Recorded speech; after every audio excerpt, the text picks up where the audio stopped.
السلام عليكم، مرحبا بكم من جديد في قناة هبة. اليوم عندي لكم بريوات بالقوقاو اللي كيجيو معلكين ومعسلين وكيجيو بنان في المذاق. نتمنى الوصفة ديالي اليوم تعجبكم. تبعوا معايا المقادير، غادي نبداو بسم الله على بركة الله. كنحتاجو 250 غرام ديال السكر سنيدة، ما يعادل 2 كيسان د العنبة ونصف. عندنا معلقة ديال القرفة عامرة كبيرة، معلقه ديال المسكه الحره صغيره تكون عامره، عندنا كاس ديال السنجلان اللي نقيناه وحمرناه، كنحتاجو صفر د البيضه باش غنجمعوا الخليط، واللي عنده حساسيه البيض ما يستعملهاش. هنا غنحتاجو 4 المعالق ديال الماء الزهر على حسب الخليط، غادي نشوف وغنقول لكم شحال غنحتاج بالضبط. هنا عندي نص كيلو ديال القوقاو اللي حمرته وحيدت له ديك القشره الزائده، كنخليو النص ديالو فيه القشره. كناخدو الطحانه الكهربائيه، غادي نطحنوا القوقاو ديالنا مع السكر سنيده مع داك الكاس د الزنجلان. تبعوا معايا.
بعد ما طحنا القوقاو ديالنا والزنجلان والسكر سنيده، كنحصلوا على هذا الخليط.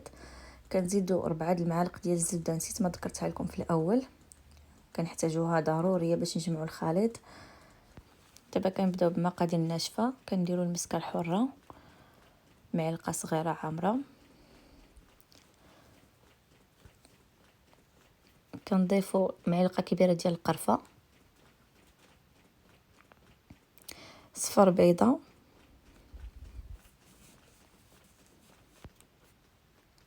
كنضيفوا هنايا الزبده 4 ديال الملاعق كبار،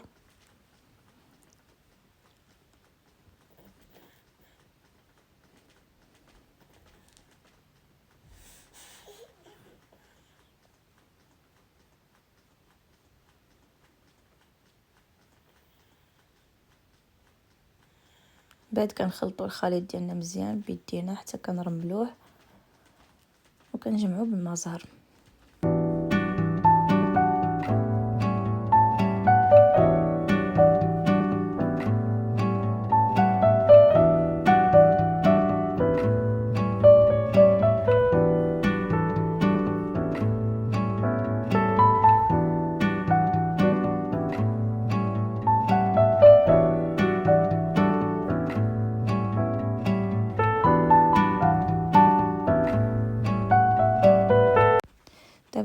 ما زهر غادي نديرو 4 المعالق عامرين مزيان. وانتم عاوتاني حسب الخليط ديالكم، عينكم ميزانكم، حتى تشوفوا الخليط عقاد وتجمع مزيان مبقاش مفرزت، عاد ديك الساعه تحبسوا.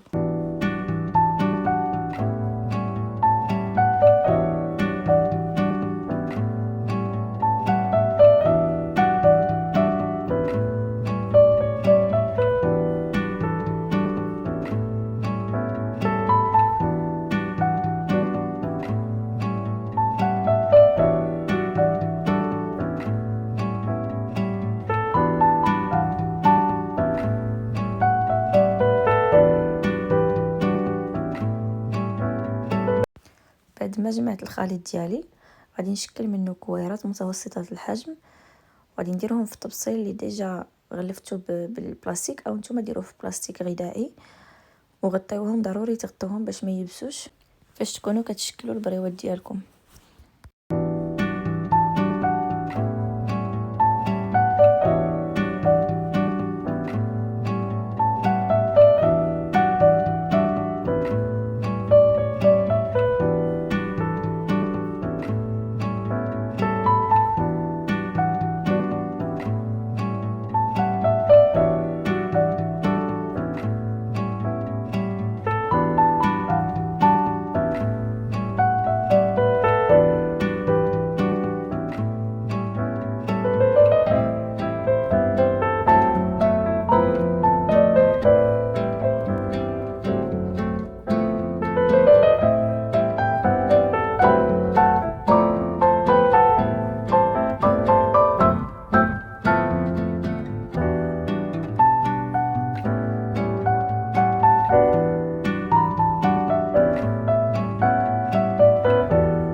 كما كتشوفوا غلفتهم بالسلوفان بعد ما شكلتهم على هذا الحجم.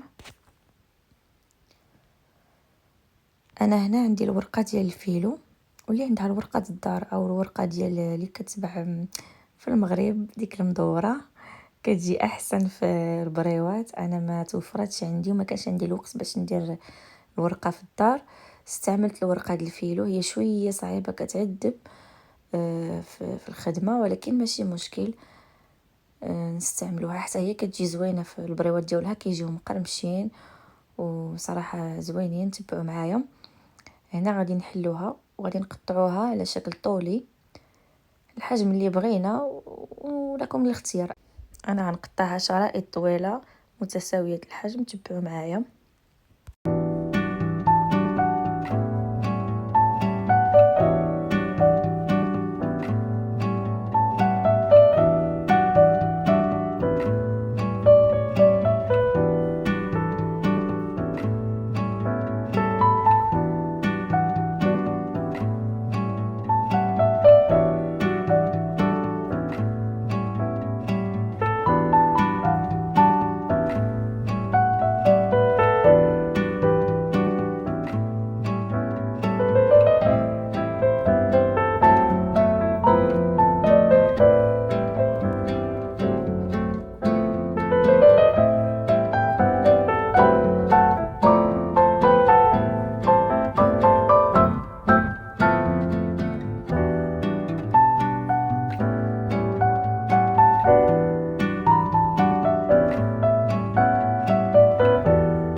بعد ما قطعت الورقه ديالي على شكل طولي غطيتها، حيت ضروري ما تغطيوها باش ما تيبش.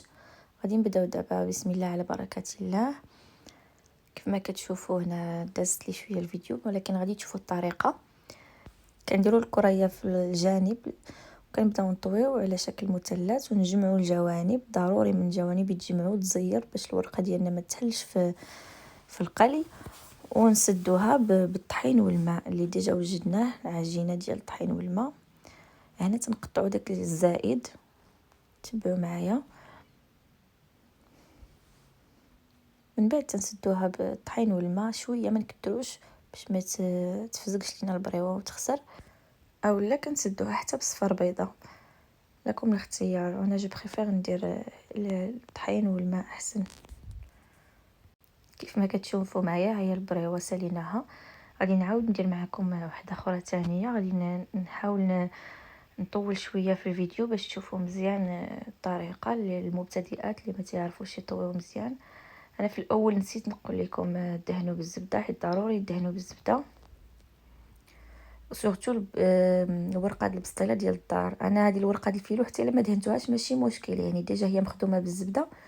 انا زدت شويه حيت الكريات كيبداو ينشفوا مع الوقت. هانتوما كتشوفوا بحال الكريه كنوزعوها على الجوانب وتنبقاو نطويو بحال هذا الشكل.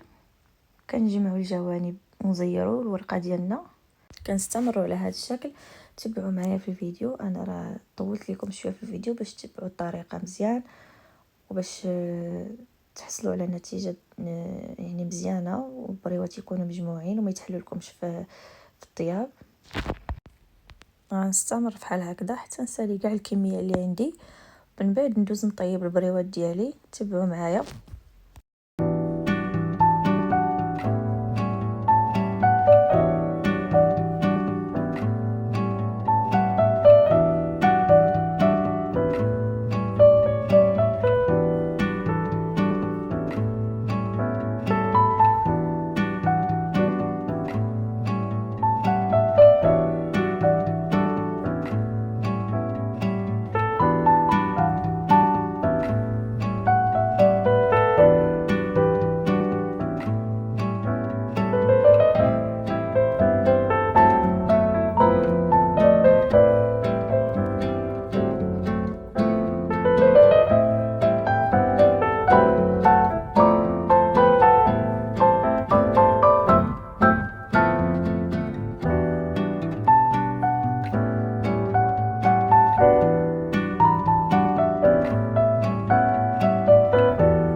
ما ساليت البريوات ديالي غنحتاجو العسل.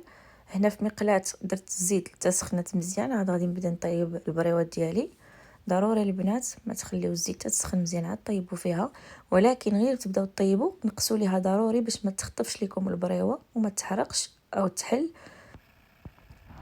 دابا نبقاو نقليو في البريوات ونبقاو نقلبوا فيهم مره مره باش ما يتحمروش غير من جهه واحده. نستمروا على هذا الشكل. من بعد ملي يطيبوا كنديروهم في العسل. تبعوا معايا.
هنا كيف ما كتشوفوا البريوات ما تنخليوهمش تيتحمروا بزاف، يعني يبداو يشدوا اللون تنهزوهم تنخرجوهم ونديروهم في العسل بحال هكا وما نضغطوش عليهم.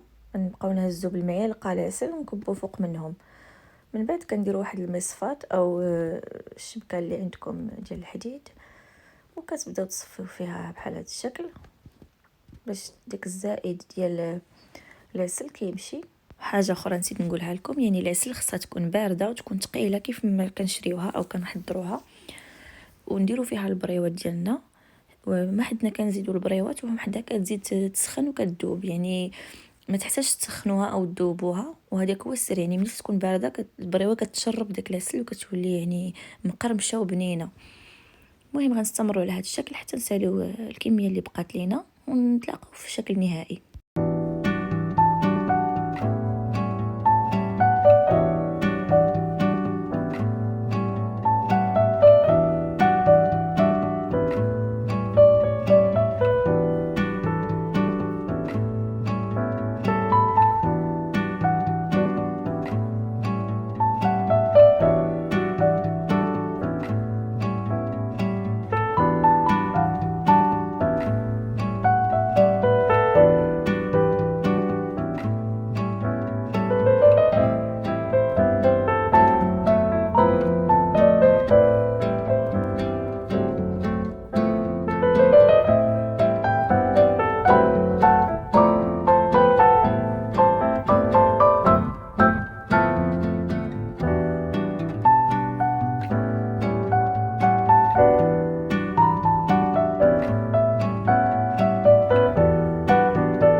بعد ما انتهيت من الطهي ديال البريوات ديالي وزوقتهم على هذا الشكل بشويه ديال الزنجلان في الوسط، واللي بغات تزوقهم في الجوانب كيجيو حتى هكاك زوينين، ولكم الاختيار.